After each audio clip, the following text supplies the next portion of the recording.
მოგესალმებით ძირფასო ტელემაყურებლებო, დღეს ჩვენ სტუმრად ვიმყოფებით ლაშა ღლონთთან. და ჩვენ დაგხვდა უსაყვარლესი შვილიშვილები თქვენი. დიდი მადლობა პირველ რიგში რომ გვასპინძლობთ ამ ულამაზე ადგილზე. მოგესალმებით, ძალიან დიდი მადლობა რომ მობრძანდით, იმიტომ რომ პირველი ინტერვიუა ჩემი აგარაკიდან, უბრალოდ სახლიდან. ეს არის წყლულეთი, საოცარი ადგილი თბილისთან ძალიან ახლოს. უნივერსიტეტის მაღლივი კორპუსიდან არის 25 წუთი გზა, მოდიხარ ტყეში, საოცარი გარემო, საოცარი ბუნება, ჰაერი 1250 მეტრია სიმაღლე და პირველი ინტერვიუა სხვათა შორის აქედან ჩემი და ძალიან დიდი მადლობა. ეს არის ჩვენი საფხულის რეზიდენცია, ჩემი შვილიშვილები, მამუკა მაისურაძე და ანდრა მაისურაძე. ესენი არიან ბავშვები, რომლებიც აქედან ფეხს არ იცვლიან და ყველაფერს ურჩევნია. კი, ძალიან. ძალიან კი, ხო არა.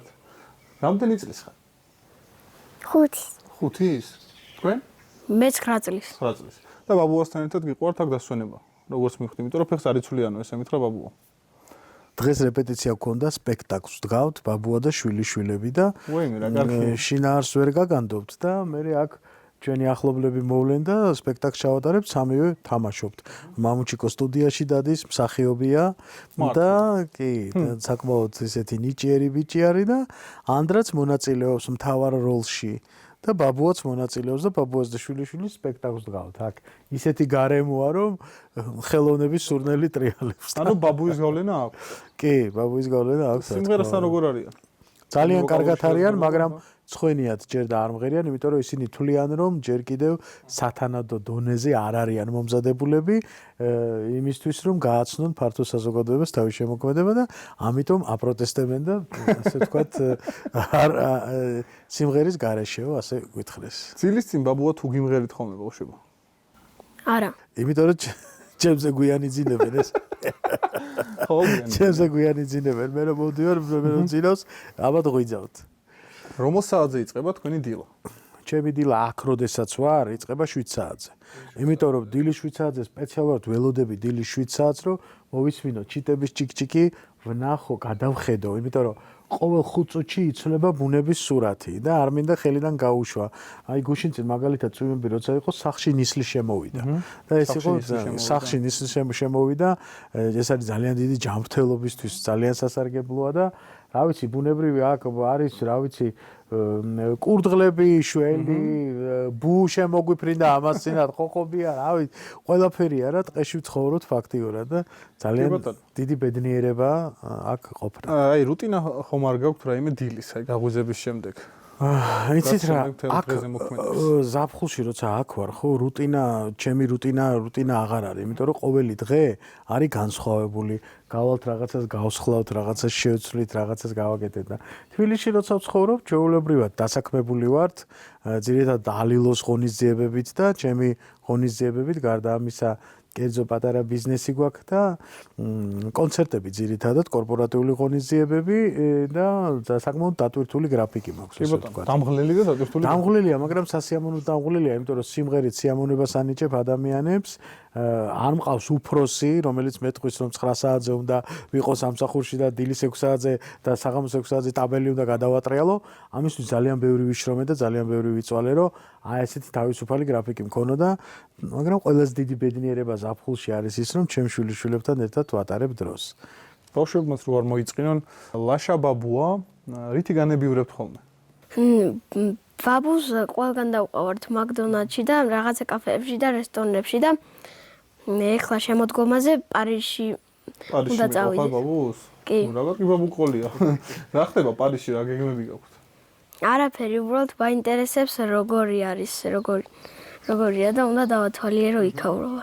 მამუკა დაინტერესებული არის მხატვრობით, დაინტერესებული არის მოქანდაკეობით, აინტერესებს ძეგლები და ეიფელის კოშკის ნახვა უნდა და იქ უნდა მონმარტზე უნდა გავიაროთ და იქაური ფრანგი მხატვრების ნახატები უნდა დავათვალიეროთ. საინტერესო შემოდგომა გექნება როგორც თბილისში რა ძეგლიც არის, რომელი ძეგლიც არის, ყველას დასახელება იცის აბსოლუტურად და საქართველოში რა ძეგლებიც არის, ყველაფერი. ეს გადაცემა თავისით ქონდა თუ თავისით, აი ესეთი გადაცემა და მოქანდაკეობა აინტერესებს ძალიან და მე უნდა ხო მე ეხლა ისა მონალიზა უნდა ნახოს კიდე მონალიზას სურათი მაჩვენეო აინტერესებს და მოკლედ ამ მიმართულებით არის დაინტერესებული. ჩვენი ულამაზესი პრინცესა რა საქმიანობს?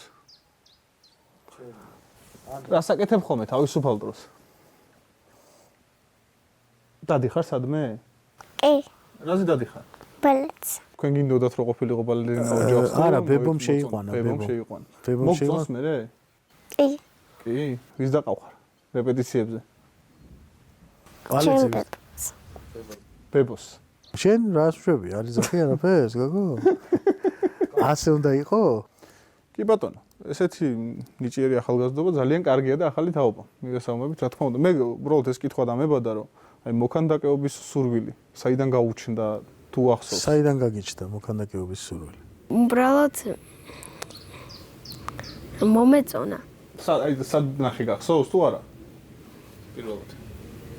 აი ნახე როგორ ზერწავდნენ ადამიანები და მომეწონა და ავირჩიე რომ გავასულიყავი მოქანდაკე. კი ბატონო, და მე დარწმუნებული ვარ ძალიან კარგი მოქანდაკე გამოხვა. თქვენ როგორ ხართ ჩართული?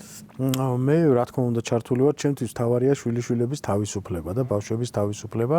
ეხლა როცა ჩემი შვილი იზრდებოდა, იქაც დემოკრატიული მამა ვიყავი, მართალია, მაგრამ მაშინ ცოტა სხვა დრო იყო, გაჭირვება იყო, დავდიოდით რომ ლუკმაპურის ფული გვეშოვნა 90-იან წლებზეა საუბარი და ეხლა არის იმის საშუალება, რომ შვილებს მიცე განათლება, შვილიშვილებს, რაც შვილებს დააკელი, დააკელი რა შევძელით იქაც, მაგრამ აი რაც აინტერესებს ბავშვს იმ მიმართულებით უნდა წაყვე, მე ასე ვფიქრობ. ნუ გენეტიკურად ახლა მამაჩემიც არ იყო შორს ამ ხელოვნებისგან, თვითონაც ზერწავდა, აკეთებდა დიზაინერი იყო განათლებით,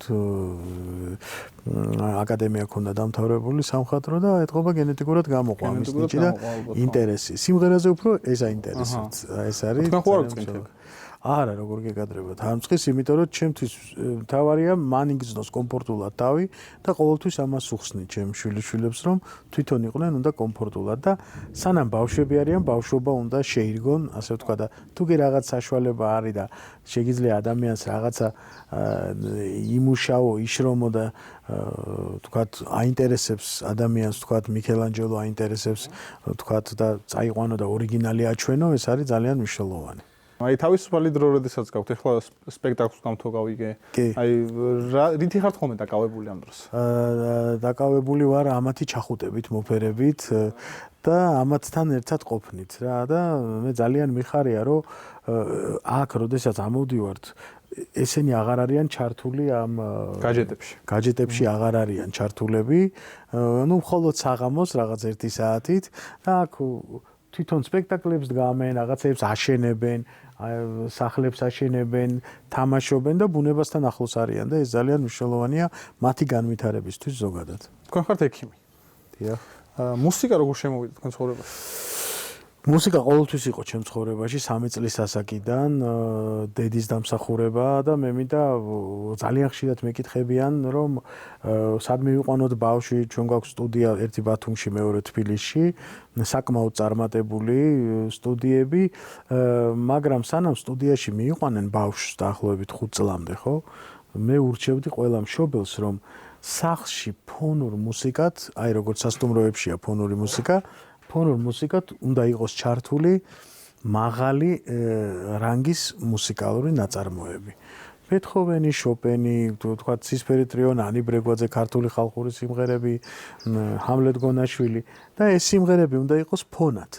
არავითარ შემთხვევაში სპეციალურად მოსმენით და ბავშვს გარემო ექნება ასეთი და ის იზრდება აი გემოვნებიან ადამიანად ყალიბდება. აი უთავობის დროს დედაჩემს ყოველთვის ჩართული ქონდა, აი საქმიანობის დროს ადრეს რო აკეთებდა, ყოველთვის ჩართული ქონდა აი ეს სიმღერები და მე ურჩევდი ყველა მშობელს, რომ გემოვნებიანი მუსიკა სახლში ფონად იყოს ჩართული.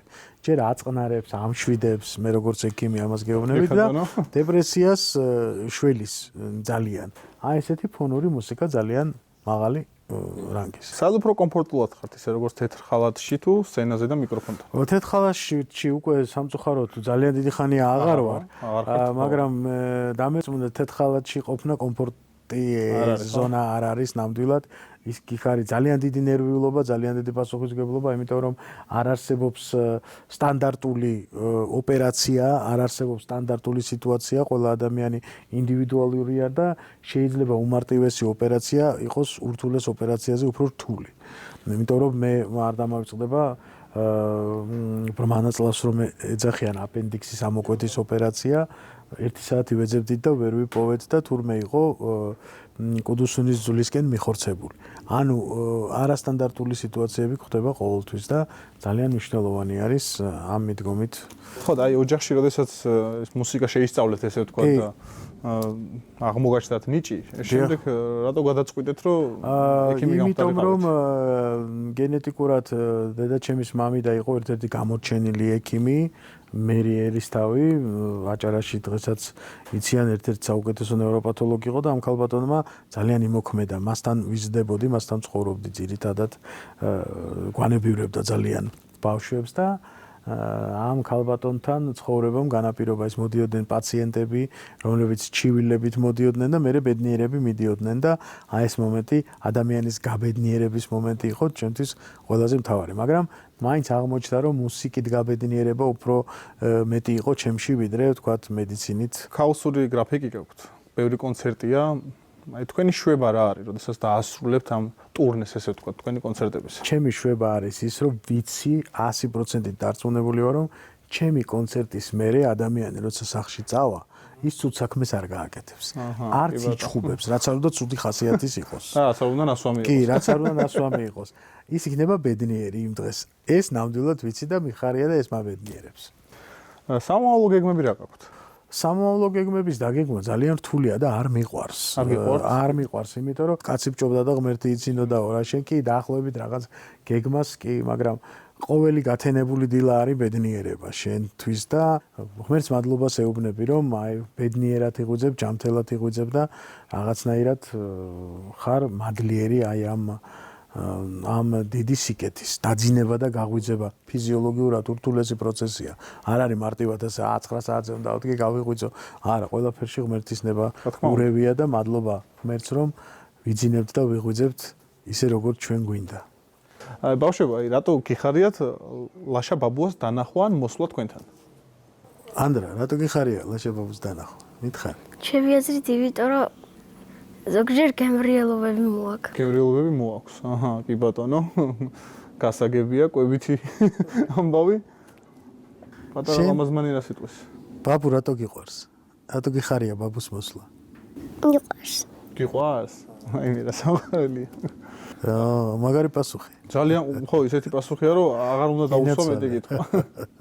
რას თამაშობთ ხოლმე? რაღაცებს. მაგალითად? სახელი არ ვიცი, მაგრამ რაღაცებს თამაშობთ ხოლმე. კონცერტებზე თუ დაკავთ ხოლმე? კი, დადიან კონცერტებზე, კი. მე როგორ მოგწონთ ბაბუას კონცერტი? ნუ მთელ საქართველოს ძალიან მოგწონს და შვილიშვილები რას ფიქრობთ? რომელი სიმღერები მოგწონს ბაბუას? აი ბაბუას ყველა. ყველა. გამორჩეულად? არ ვიცი, ყველა ერთმანეთზე უკეთესია. ერთმანეთზე უკვე ძალიან დიპლომატია მე რასაც კი. ბაბუას ხوارდავს ეგეთი დიპლომატი. ისეთი პასუხები აქვს, რომ ხანდახან მეც დამაფიქრებს ხოლმე რა. მე როგორც მივხვდი, რამოდენიმეჯერ გავუსვა კერძებს ხაზი. კი. გურმანი ხარ? ძალიან სერიოზული გურმანია. კი. აჰა. ძალიან სერიოზული გურმანია და ახალ კერძს რო გავაკეთებ, მე ხო მეც გურმანი ხო ვარ. მეტყობა და ამ სფეროში ვარ. ასე თუ ისე და ახალ კერძს რო გავაკეთებ, ძალიან ზუსტ შენიშნებს მაძლევს და მინიშნებას ძალიან ისეთ აკადემიურს რა. და ყველაფრის გასინჯვა უყვარს აბსოლუტურად არ არსებობს კერძი რომ ამან არ გასინჯოს და თავის დასკვნა არ ხა იმას არ აინტერესებს რა. ხო, ჯერ პატარა, მაგრამ ხო, ამას უფრო ამას კერძებიც აინტერესებს, მუსიკაც აინტერესებს, მოქანდაკეობაც აინტერესებს, ზოგადად ისტორიაც აინტერესებს, საქართველოს მეფეები აინტერესებს და აი რაღაცნაირი ბავშვი არის რა. ჩვენ გვიყურებს ძალიან ბევრი ახალგაზრდა, რომელსაც სამომავლოდ უნდა იყოს წარმატებული მუსიკოსი, მომღერალი. და თქვენ ვფიქრობ, საინტერესო რჩევა შეგიძლიათ მისცეთ ამ ადამიანებს, რას ურჩევდით? ურჩევდით მიიღონ განათლება აუცილებლად, მოусმინონ ბევრს, მაგრამ არ დაკარგონ საკუთარი თავი. დიდი მადლობა მინდა კიდევ ერთხელ გადაგიხადოთ ესეთი თბილი ინტერვიუსთვის ბავშვებო თქვენს. გისურვებთ წარმატებას. გაიღიმეთ ბავშვებო. გავიღიმოთ მოდი გაიღიმეთ. და ჩვენს კარგად გაიღიმეთ. ჩვენს მაყურებელს უსურვოთ ბედნიერი დილა. ძალიან დიდი მადლობა. განსაკუთრებულია ჩემთვის ეს ინტერვიუ, ძალიან ბევრი ინტერვიუ მიმიცა, მაგრამ ჩემს სავანეში ასეთი ლამაზი ხალხი, ასეთ ლამაზ სიტუაციაში პირველად არის და თქვენ გახსენით სეზონი, ასე ვთქვათ. დიდი მადლობა დიდი მადლობა იმისთვის, რომ დამთანხმდით აქ ამ ხელაგზაზე მოსულიყო. ამ ხელაგზაზე ასამამთ ეს პატივია, მე ახლა ერთი სული მაქვს, როდის გაჩერდება გადაღება, რომ ამ ხედებს უყურებ, იმიტომ რომ ეს სული სიმშვიდე დამეუფლა, ესე ვთქვათ, ესეთი კარგი ადგილია. დიდი მადლობა. დროებით